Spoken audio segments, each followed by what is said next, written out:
It's a workshop for 1.5 days that we have convened in partnership with Teleday Homes and ISCSP, who are implementing a joint project on child labor elimination in Busia County. And the reason we are here is to support the Technical Working Committee on Child Labor. This is a committee that was put together a few years ago. It is a subcommittee of an overall national policy guidance committee known as the National Steering Committee, and we have these meetings quarterly.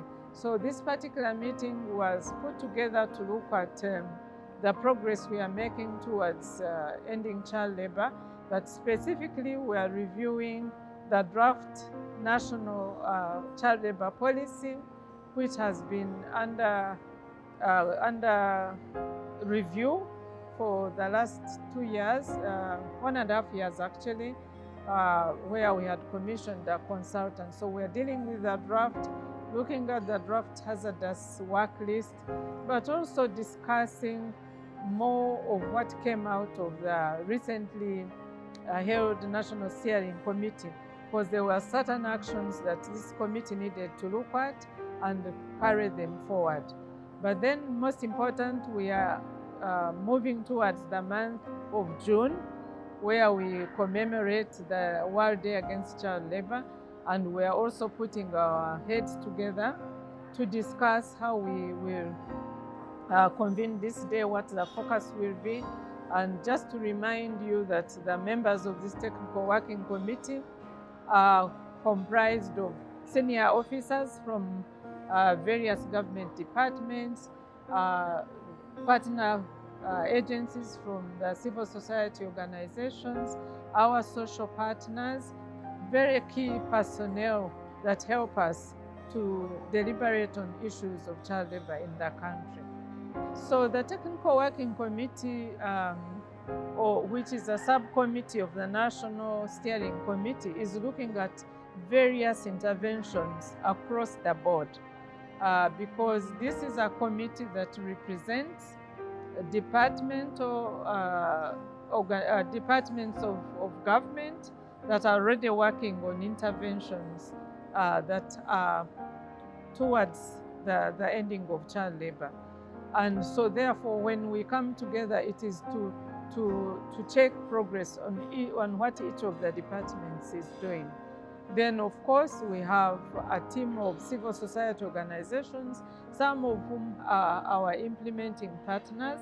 And so the steps that each of them is taking, when we put them together, is really the plan of what the government of Kenya is doing towards ending child labor. One particular significant milestone that Kenya has taken towards the end of child labor is joining the Alliance 8.7 movement as a Pathfinder. That is very, very critical for the movement, but also for Kenya, because Kenya now commits to accelerate action towards ending child labor. Secondly, the Kenyan government has also taken on board the Durban call to action, where the 6 imperatives that were agreed upon are now being unpacked one by one to see how they can be integrated in the current ongoing policy interventions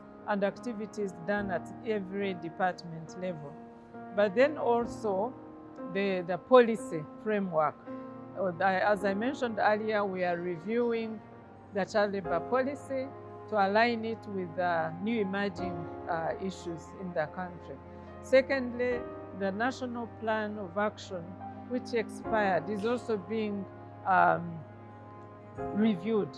And those two are going in the direction of moving this country towards those specific interventions that will move work done over the years to get to the goal of ending child labor.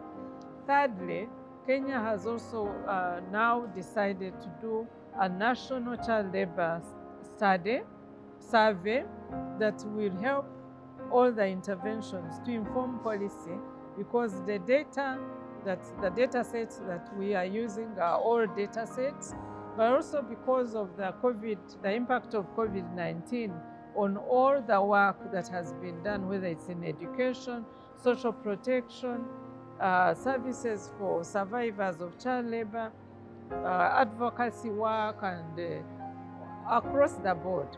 We need to have up-to-date data so that we know those children who are out of school, who were affected by the COVID pandemic because their parents and guardians lost jobs.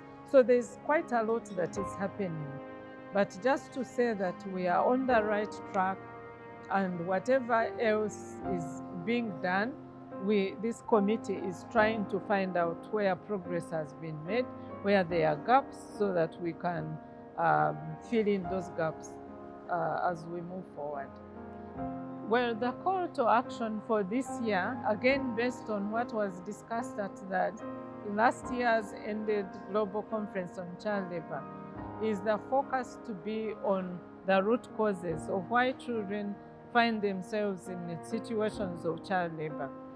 Based on the theme, the global theme, which is social justice for all and child labor, we will, as Kenya, what I would think is pick up from that global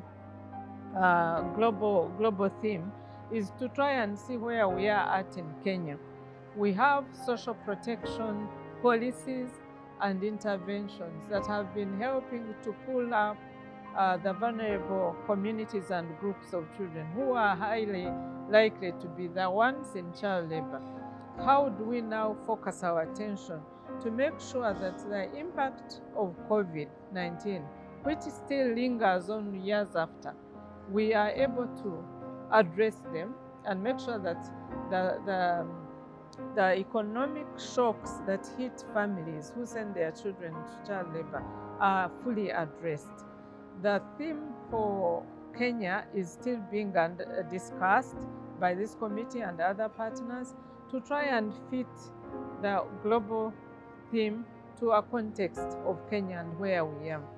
What I know that the national celebrations are planned to be in Bungoma County, which is basically an agricultural county, and we are going to look at the incidences of prevalence of child labor in agriculture in that county and try to see what the county government level is doing towards making sure those children go back to school, but also at national level, what are we asking counties to do?